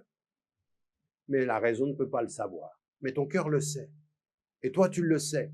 Dans ce que tu vis à ce moment-là, quand tu restes longtemps dans la prosternation, que tu parles à Dieu, que tu es dans l'invocation, tu sais que tu t'élèves. Il y a quelque chose de tout à fait particulier. Le soujoud de la nuit a un secret que ne connaît que ceux qui l'ont vu et vécu, le soujoud de la nuit, et le soujoud de la prière. Donc ça, c'est un élément. La deuxième des choses, comprenez une chose. Là aussi, nous avons mal compris et il faut que vraiment nous travaillions ceci. Et je vais aller un peu plus vite pour qu'on puisse avoir une discussion ensuite. Mais l'élection. Vous savez qu'il est dit dans le Coran qu'avant même l'élection des musulmans, il y avait l'élection de Banu Israël. Il y a Bani Israël, اذكروا نعمتي عليكم إذ أنعمت عليكم وفضلتكم على العالمين. Ô vous les enfants d'Israël, اذكروا نعمتي, rappelez-vous de mon bienfait quand je vous ai choisi وفضلتكم على العالمين. Ils ont été élus parmi, et donc quand parmi on entend venant du Moyen-Orient des gens on dit on est le peuple élu. Historiquement, il fut le peuple élu. Mais attention, qu'est-ce que c'est que le peuple élu? Le peuple élu, c'est celui qui porte la mission et qui sert les hommes en leur donnant la mission. C'est pas quelqu'un qui a l'arrogance de penser qu'il est au-dessus des autres. C'est quelqu'un qui a compris qu'il est au service de tous. Il porte la responsabilité du message. Et nous, c'est exactement la même chose. كنتم خير أمة أخرجت للناس تأمرون بالمعروف وتنهون عن المنكر وتؤمنون بالله. Vous êtes la meilleure des communautés établies dans la mesure où vous commandez le bien, vous résistez au mal et vous croyez en Dieu. Donc il y a une conditionnalité de l'élection. Et qu'est-ce que c'est que la conditionnalité de l'élection? C'est le service. C'est le service. Est-ce que tu sers les hommes ou pas? Est-ce que tu réponds à la mission? L'élection, elle est le service. En fait, celui qui est le serviteur, c'est celui qui est élu. Alors qu'apparemment, celui que l'on sert, avec la raison, c'est celui qui a le pouvoir. Non, celui qui a le pouvoir n'a que le pouvoir, l'illusion de ce pouvoir. Mais la réalité, c'est l'élection, c'est de servir. Nous sommes des serviteurs. Et vous savez, en fait, littéralement, el-abd, c'est pas le serviteur, hein, c'est l'esclave. C'est celui qui se donne. C'est celui qui donne toute sa volonté au point de se dire, je serai l'esclave de Dieu, c'est-à-dire je vais répondre, mais pas en perdant ma volonté, c'est de toute ma volonté, je m'abandonne à lui. Vous voyez cette notion-là, qui est de dire cet abandon-là, la raison, elle le voit comme une soumission, la foi, elle le vit comme une libération. Ces deux points de vue qui sont différents et qui sont l'ordre qui est inversé de ce point de vue-là. Et nous, ce qui nous est demandé de ce point de vue, c'est de le vivre de cette façon-là. Comprenez bien là où je vous ai emmené, là, sur cette voie, de l'extérieur à l'intérieur et de l'illusion à la vérité. La vérité intérieure à la lumière du cœur. En vous disant, faites attention, vous êtes dans un monde qui vous laisse entendre que la clé de la réussite, c'est la rationalité de la compréhension. Alors que nous, ce que l'on comprend, c'est que la clé de la réussite, c'est la lumière de l'amour dans notre compréhension. Et je termine simplement pour vous donner, vous savez, la voie, avec ses maratib, ses niveaux, il lui faut des clés, mafatih. Comme il a dit, etrolu fi silmi kaffa, ça c'est suivez la voie, mais etrolu al-bab sujjada, c'est-à-dire entrer par cette porte en vous prosternant. Ici, ce qui est mis en évidence dans cette dimension d'entrer de façon prosternée, c'est-à-dire dans la reconnaissance de Dieu, quelles sont les clés qu'il nous faut pour servir?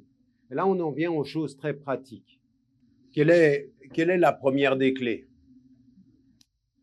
Et comprenez bien une chose, c'est que ces clés, c'est ce dont nous sommes responsables. Parce que Allah Azza wa Jal, il nous dit, faites attention à l'illusion de l'orgueil. Mais sachez la conscience de la responsabilité. Vous allez tous devoir répondre. Vous avez tous devoir avoir vous avez mukallafoun, c'est-à-dire Dieu attend quelque chose de vous. Et il appelle, pour ça qu'il est dit dans le Coran, Ya ayyuhalladhina amanu, ô vous qui portez la foi. Donc il nous appelle à nos responsabilités.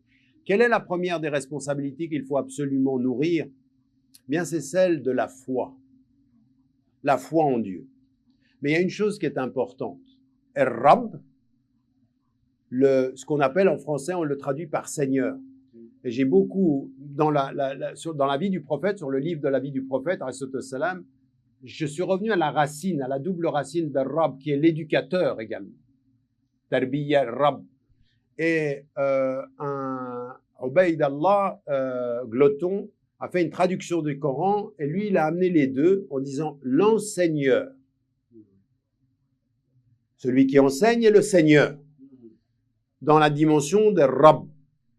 Et ici, ce qui est important, c'est que notre responsabilité, quand on dit qu'on a la foi, c'est que la foi, elle s'entretient.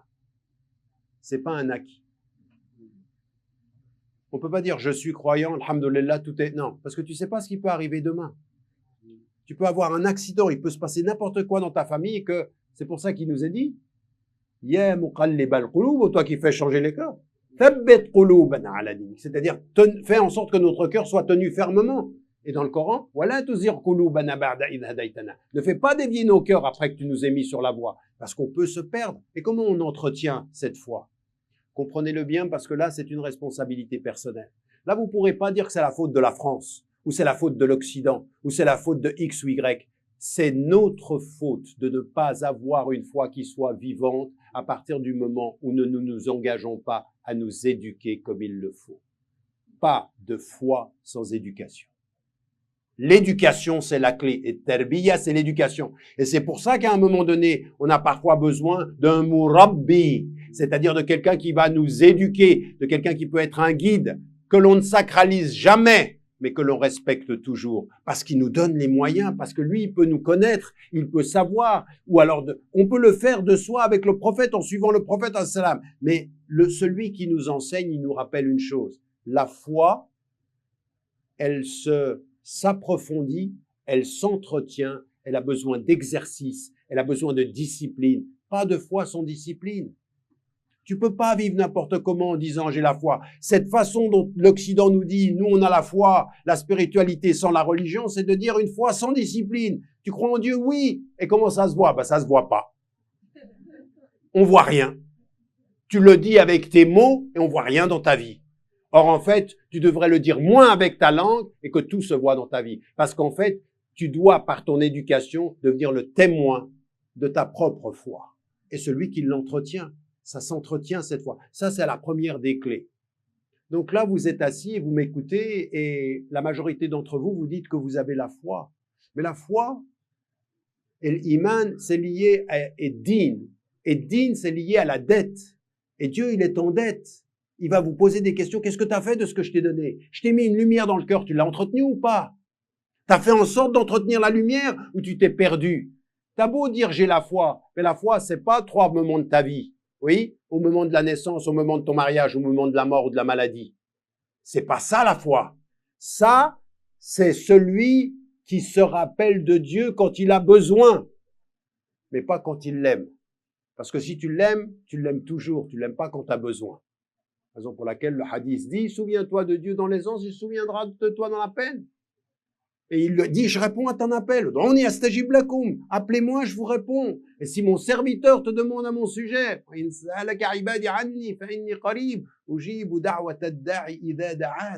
je réponds à l'appel de qui m'appelle quand il m'appelle. Allah, il te laisse pas si tu ne te laisses pas.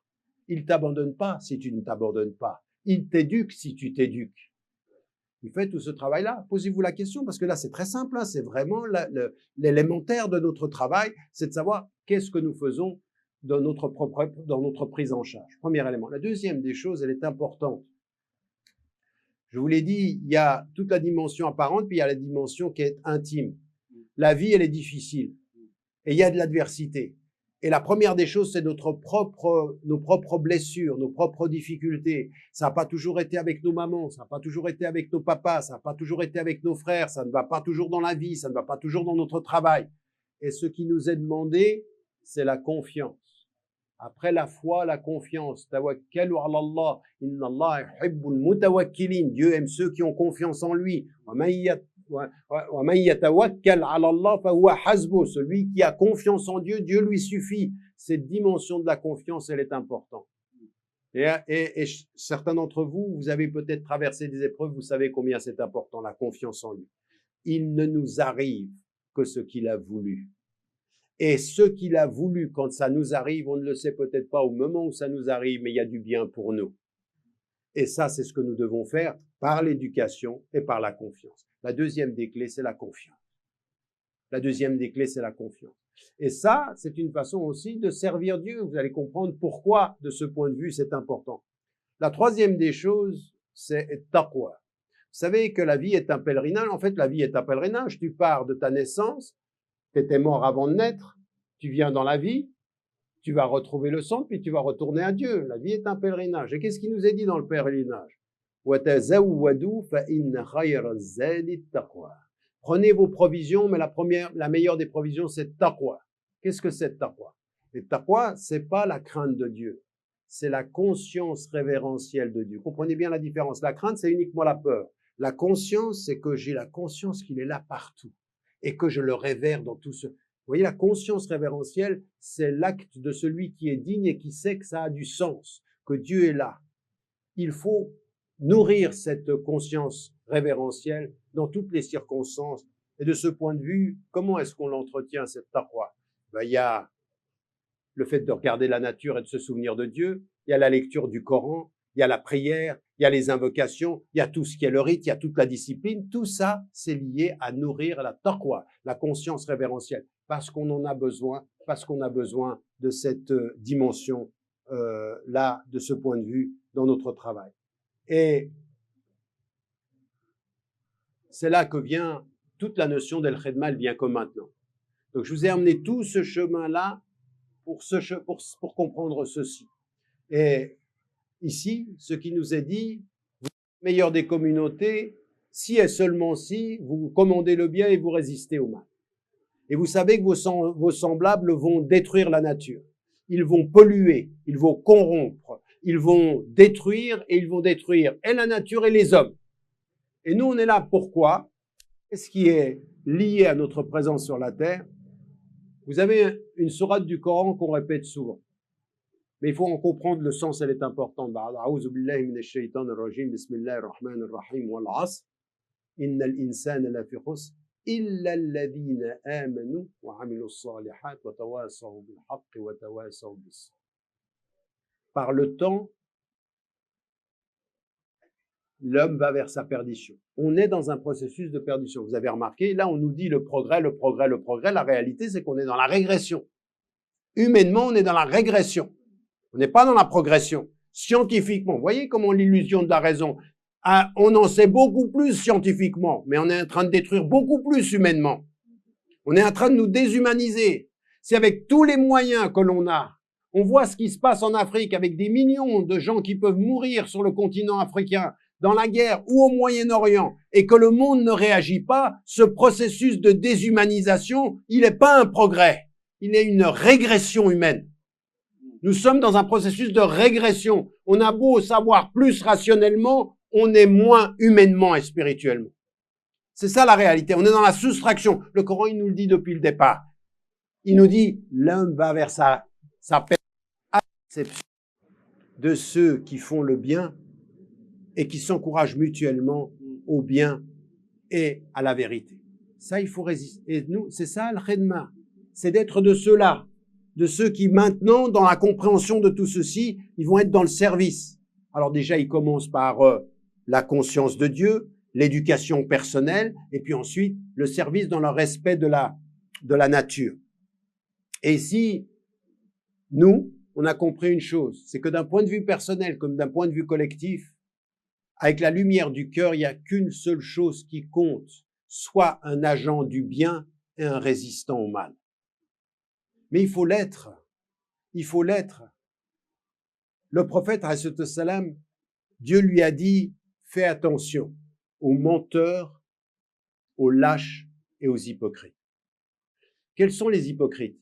Ce sont ceux qui disent et qui ne font pas.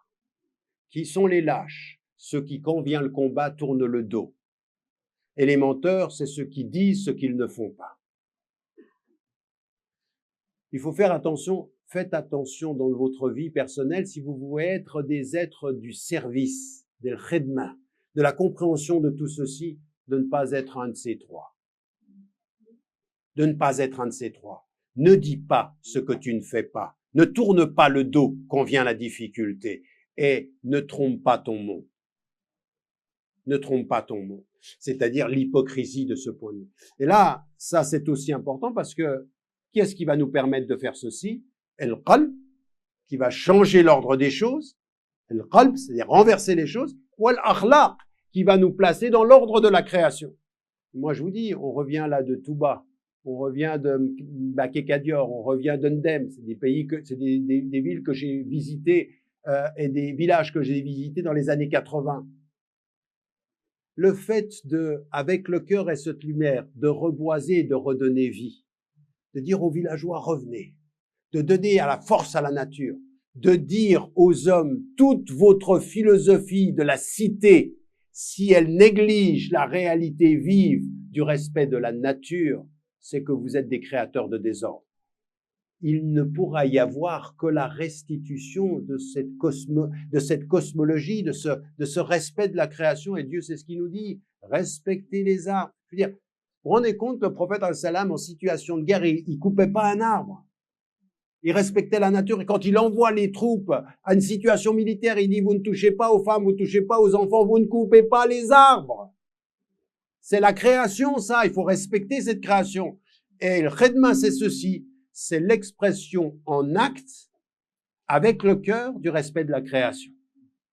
Et le respect de la création, vous avez bien compris une chose. Là, je vous ai parlé de la nature. Mais est-ce que vous savez quels sont les versets les plus importants qui sont venus au début du Coran? Ce que vous trouvez à la fin, c'est le respect des pauvres. Le respect des pauvres. Il n'y a pas de foi vive dans le service si on ne sert pas les pauvres. Le prophète, alayhi salam, il servait les pauvres et il demandait plus que le service. Le hadith du prophète, alayhi salam, est du prophète, c'était celle-ci. Allahumma nas'aluka hubb al-masakin. C'est-à-dire d'aimer les pauvres et d'être des pauvres. Mais il faut faire attention parce qu'il y a des gens qui sont apparemment très riches financièrement, mais qui sont très pauvres spirituellement. Et il y a des gens qui sont très pauvres physiquement et matériellement, mais qui sont très riches. L'illusion de la raison également peut se jouer là de ce point de vue-là. Donc ici, c'est ce qui nous est demandé. Et il nous est demandé de façon très très pratique. Tu veux mesurer la lumière de ta foi, montre-nous à quoi tu résistes. À quoi tu résistes. Soit au sens noble, un mujahid, c'est-à-dire quelqu'un qui résiste au mal et qui produit bien. Par ton éducation, tu luttes contre l'ignorance. Par le reboisement et le village, tu luttes contre la déforestation et tu luttes contre la désertification. Ton engagement pour les pauvres, tu luttes contre la misère humaine. Ton engagement pour l'égalité des hommes, tu luttes contre tous les racistes. Il suffit pas de dire que vous n'êtes pas raciste. Vous voyez ce qui est en train de se passer en Afrique? La façon dont de l'extérieur, ils essayent de nous diviser, les Noirs d'un côté, les Arabes de l'autre. Vous voyez un tout petit peu ce qui est en train de se passer? C'est une vieille chanson, ça. Diviser pour mieux régner, on la connaît. Et là, maintenant, on a tout un mouvement de personnes qui sont noires et qui pensent que l'ennemi, ça devient l'arabe. Ou de gens qui sont arabes qui pensent que les noirs. Et puis, à l'intérieur des nations, on commence à se dire, ou alors qu'on suit telle tradition et on pense que, mais arrêtez avec ça. Il faut revenir à la lumière du cœur et puis de comprendre. Allah Azza wa Jal, il nous a dit, j'ai voulu l'unité de l'humanité, l'égalité de tous, comme les dents d'un peigne, dit le prophète al-Salam. Donc réagissez pour ça. Faites ce que vous avez à faire pour l'égalité des hommes et des femmes, pour l'égalité des hommes entre eux, quelle que soit leur couleur, quelle que soit leur nation, quel que soit leur statut social. Soyez avec le cœur des résistants au désordre de l'homme. C'est quand même ceci qui est le plus important. Et le khidma, c'est ceci qui va être. Et donc, de ce point de vue, celui qui sert cet idéal-là, c'est pas un serviteur soumis, c'est un serviteur libre. Parce qu'il n'a pas peur des hommes. C'est Moïse qui va devant Pharaon et dit, mais tu prends pour qui? Je libérerai mon peuple par la volonté de Dieu, avec ou sans toi. Toi, tu peux penser que t'es Dieu, mais si Dieu veut que que mon peuple se libère, se libérera. Et le peuple l'a libéré. À tel point d'ailleurs que même ce à quoi tu t'attendais pas est arrivé. La mer s'est ouverte et nous avons passé. Donc, il faut comprendre cette dimension aussi. Et je termine vraiment là, cet élément en disant, la sixième des clés, c'est celle de la patience. Inna Allaha ma'as sabirin. Il faut être patient et il faut être persévérant. Et cette patience-là, elle fait partie de la confiance. Donc, il faut servir.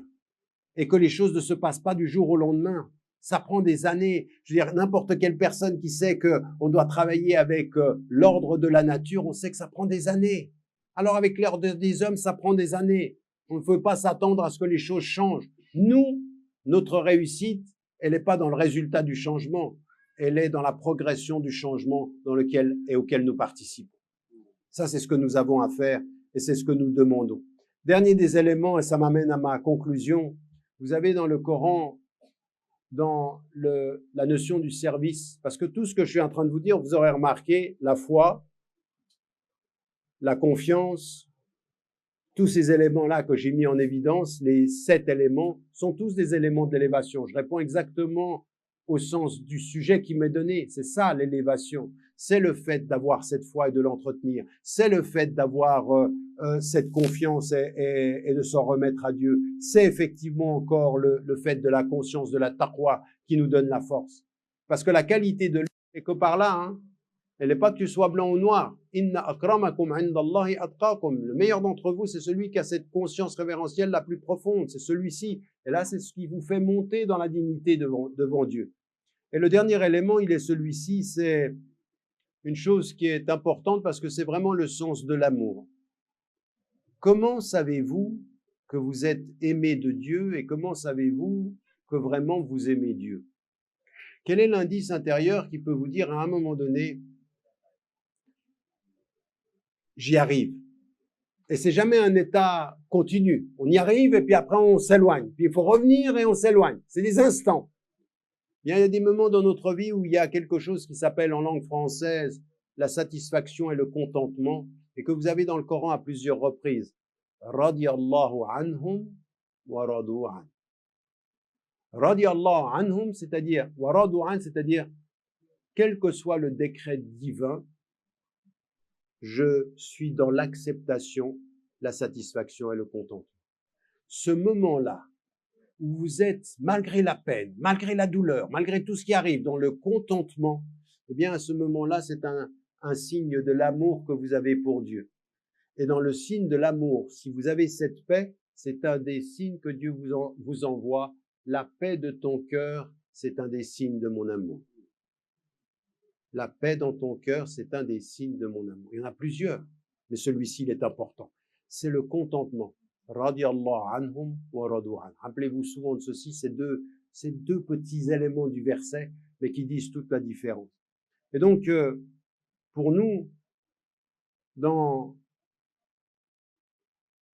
la compréhension de dépasser ces illusions, vous avez bien compris une chose. On est parti de l'extérieur pour entrer à l'intérieur. On est passé de l'illusion de la raison à la vérité du cœur et de la vérité de l'amour, dans le contentement et la satisfaction. Cet élément-là, il est exactement ce à quoi nous comprenons et qu'ont compris tous les messagers. Ils étaient des serviteurs de Dieu, ils en étaient les esclaves, et en même temps, ce qu'ils nous ont montré à tous les êtres humains. C'est-à-dire qu'à ceux qui les voyaient, ils pouvaient les voir comme des soumis. À ceux qui les suivaient, on a compris que c'était des libérateurs. Ils nous ont offert la paix et la liberté. Et c'est ce à quoi nous devons aspirer aujourd'hui. Servir pour dépasser ce qui nous asservit ou ce qui peut nous asservir. Donc, de ce point de vue-là, cette compréhension-là, elle est essentielle. Comprenez bien une chose. On peut dominer extérieurement et être dominé intérieurement. On peut servir extérieurement et être totalement libre intérieurement. Et ça, c'est ce que nous ont enseigné les prophètes. Tous, radiyallahu anhum jami'an. On dit, mais avec Dieu, personne ne nous soumet. Personne. Et quand on a compris ceci, ça c'est la force de l'amour. Au nom de l'amour qu'on a de Dieu, tu peux apporter tout ce que tu veux. Ça ne me dominera pas. Parce que celui qui donne sa confiance en Dieu, dépasse tous ceux qui portent leur confiance dans celui qui a le pouvoir aujourd'hui. Comprenez ceci parce que dans le monde dans lequel on vit aujourd'hui, vous êtes en Afrique, on regarde le monde, il y a des forces qui donnent l'impression qu'elles nous dominent. Mais elles sont dominées. Elles sont dominées par leurs propres illusions. Elles sont dominées par leur propre amour de l'argent. Elles sont dominées par leur propre amour de la science. Elles sont dominées par leur propre désordre. Elles sont dominées par tous les intoxicants de la terre. Il faut être ivre de son pouvoir pour avoir aujourd'hui l'impression qu'on a ce pouvoir-là. Et il n'y a pas besoin d'aller très très loin. Regardez ce qui se passe à la tête du pays, soi-disant le plus riche du monde. Quand on peut élire quelqu'un comme lui à la tête du pays, c'est qu'il y a quelque chose qui va mal dans l'ordre du savoir. Alors il faut revenir à soi et faire son travail avec sincérité, avec patience et avec amour. Que Dieu nous aide, Inch'Allah. Assalamu alaikum wa rahmatullah.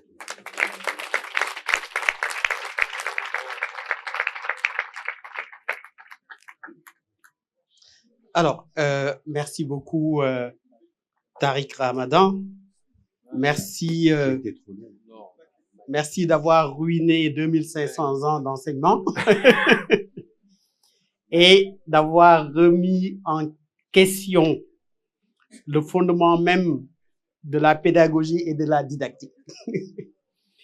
Je ne vais pas me risquer à résumer ou à reprendre ce qui a été dit. Je vais juste surfer sur un certain nombre de thématiques qui ont été abordées par notre conférencier. En fait, les stations qui ont été évoquées, pour rappel, c'est la première station correspond plus ou moins à l'enfance. À l'enfance, et le savoir, non pas le savoir de qui on est, mais le savoir du lieu où on est. Donc, une sorte de conscience de l'espace qui nous entoure et de la place que nous y occupons. La deuxième station, c'est la connaissance de soi, d'une certaine façon, et la connaissance de soi qui commence par une conscience de notre être universel, en tout cas de notre dimension universelle, et non de notre particularité qui fait qu'on est sénégalais, béninois ou français ou autre. La troisième station est la conscience du mal. Et vous avez dit, le mal existe, il y aura de l'adversité. Et j'ai introduit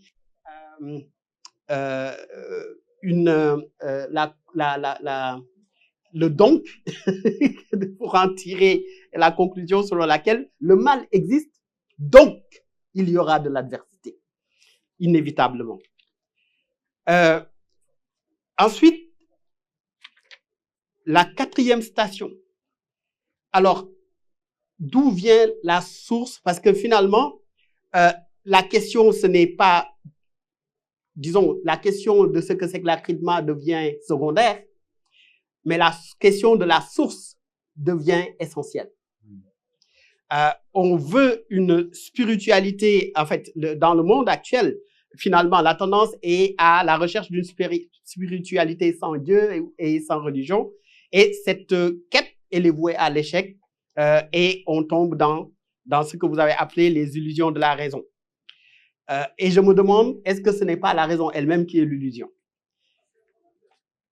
Alors, notre raison nous aveugle.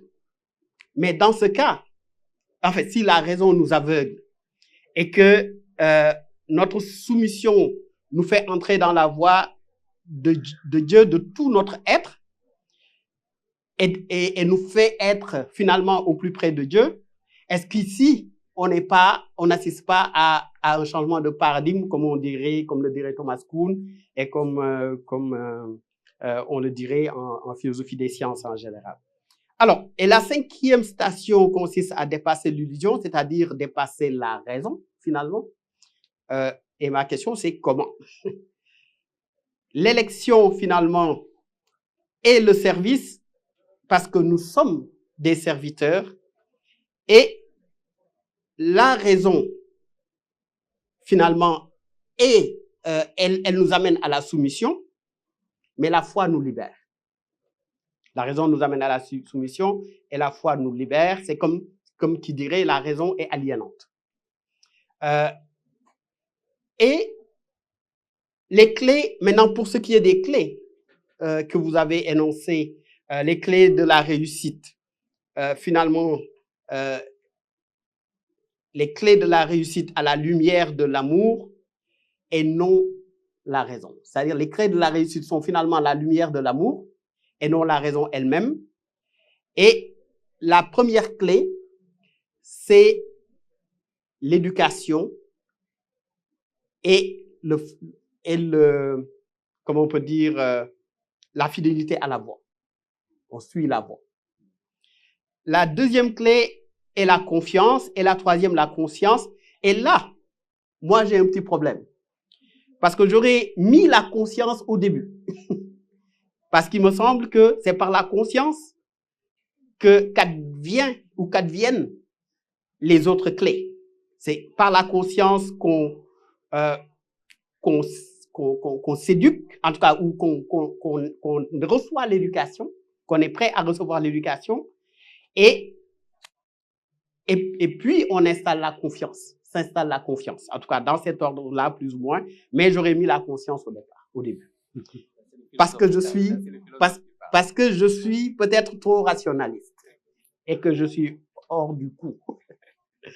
Et la quatrième clé, le respect de Dieu et de sa création. En fait, en vous entendant parler de cette clé-là, je pense que mes parents serrères se reconnaîtront là-dedans, le respect de la nature, cette symbiose que dans nos religions traditionnelles, notamment dans l'animisme, que cette symbiose que nous avons avec la nature, au point de demander la permission d'arracher une feuille ou de cueillir un fruit ou d'enlever une racine. J'ai l'impression que c'est ce type de respect-là. Ensuite, progrès, régression. Et au fond, là, vous entrez dans une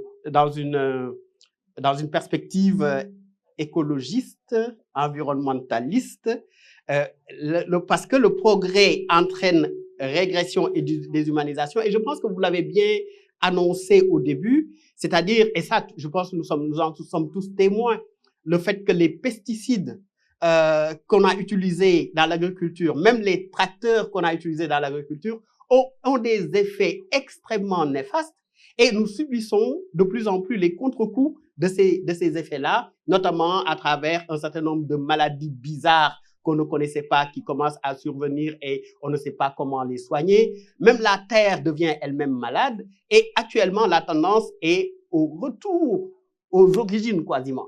C'est-à-dire que on fait tout pour abandonner cette voie-là parce qu'on se rend compte que c'est une voie qui mène vers une sorte de perdition et qui a des conséquences terribles pour l'humanité. Alors, le respect de la création, parce que Dieu, et là aussi j'ai une autre question, Dieu ne parle-t-il pas aux doués de raison? Et il me semble que plusieurs fois dans le Coran, l'interpellation que Dieu fait aux gens, donc à l'humanité, c'est finalement une interpellation essentiellement dirigée vers les doués de raison. Et vous nous dites que finalement, cette rationalité-là, elle est problématique. Et la 6e clé, c'est la patience et la persévérance. Et la 7e, le contentement et la satisfaction. Le lien avec le principe premier, il me semble. Et vous nous rassurez d'une certaine façon à la fin en parlant des signes de l'amour, du signe de l'amour divin. Donc, vous avez l'amour, vous sentez l'amour divin quand vous avez la paix du cœur. Donc, quand vous êtes en paix avec vous-même, d'une certaine façon. Alors, donc, en gros, je pense que je suis allé très vite sur un certain nombre de choses que vous avez développées, mais si je fais une synthèse un peu téméraire, je dirais que c'est de ça que vous avez parlé. Et j'ai des questions que j'ai évoquées. J'en ai d'autres, mais je n'ose pas m'étendre là-dessus parce que je suppose que parmi l'audience, certains reviendront sur certains aspects, mais voilà, en gros, les questions que, voilà. Merci beaucoup. Merci. Alors, pour la suite, il faudrait une liste pour que ceux qui ont des questions puissent s'inscrire sur la liste parce qu'il n'y aura pas 2 tours de questions. Il y aura un tour. Et on aimerait que ça soit des questions. Et s'il y a des contributions, qu'elles soient vraiment des contributions assez courtes. D'accord? Parce que comme disait mon grand-père, Lulul doy, losi amou doy. Donc, évidemment, c'est une manière de dire qu'il n'y aura jamais assez de temps pour vous écouter et pour profiter de ces moments privilégiés. Et étant donné que ce plaisir-là est infini, il faudra se contenter du peu qu'on pourra en avoir. Voilà. Merci. Merci.